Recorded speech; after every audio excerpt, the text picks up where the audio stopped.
We've all heard of the term, I'm sick and tired of being sick and tired, right? What does it come from? It comes from the very concept of when somebody's just fed up with something, dealing with something, they're just done with it. And it comes at a point where, as well, they're willing to do something about it. And a person is not going to be sick and tired of being sick and tired until they're willing to do something about it. They'll never get to that point. And this is what I've come to find, because, like, it could be any situation, an abusive relationship or marriage, an abusive boss, an abusive situation, an environment in which you're in, poverty, crime, abuse. I can go on and on. Whatever it may be, eating bad food, having to go to the doctor all the time.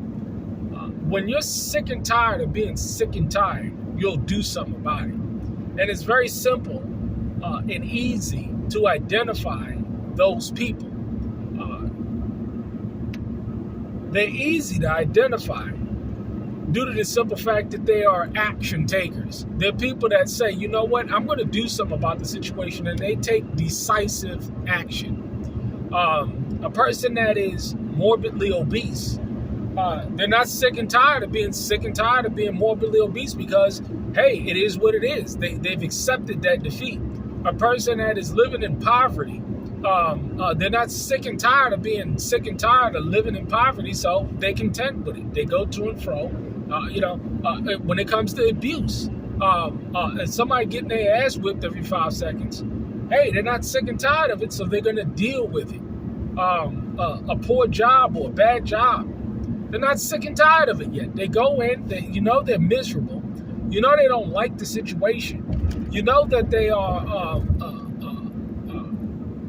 very much depressed and oppressed of the situation. However, again, if they're not sick and tired of being sick and tired, nothing will change. This is how you have to identify those who are content in their misery from those who are just sick and tired of being sick and tired, because they're going to do something about it. Look for those and gravitate towards those and attempt to help those that are sick and tired of being sick and tired. Don't waste your time with people attempting to cram something down their throats or press them to do something that is clearly within their own best interest. You can't do that at all. You got to leave them alone. You have to preserve yourself and you preserve your sanity, because the more and more we look at people, we see that they're full of illogical behavior. They're full of illogical choices and decisions.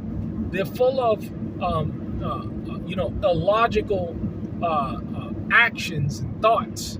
And they're doing the same thing over and over and over again. What's the definition of insanity? Doing the same thing over and over and over and over again and expecting different results.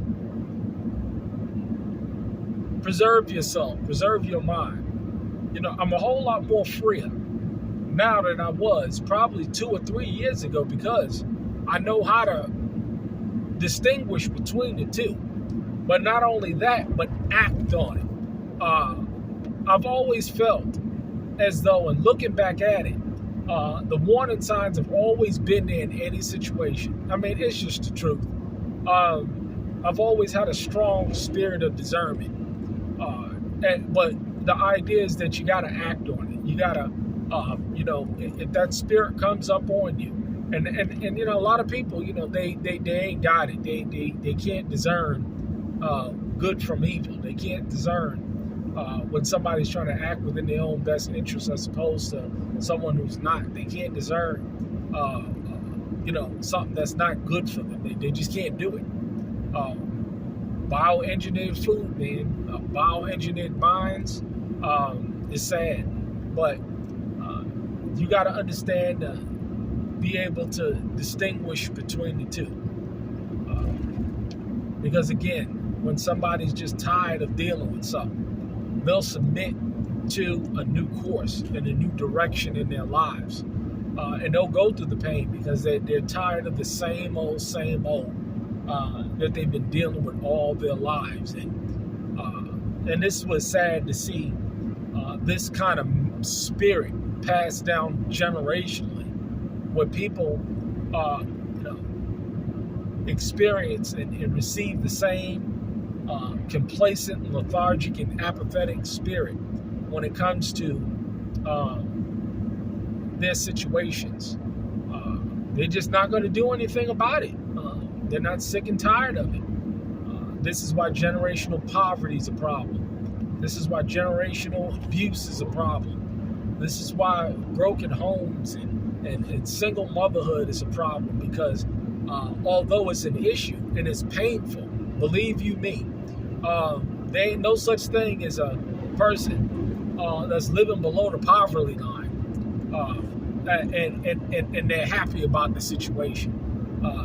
I don't know too many people that is working low slave wage, minimum wage jobs, and they're just ecstatic about it. No, I'm not familiar with too many of those situations. Should you be content?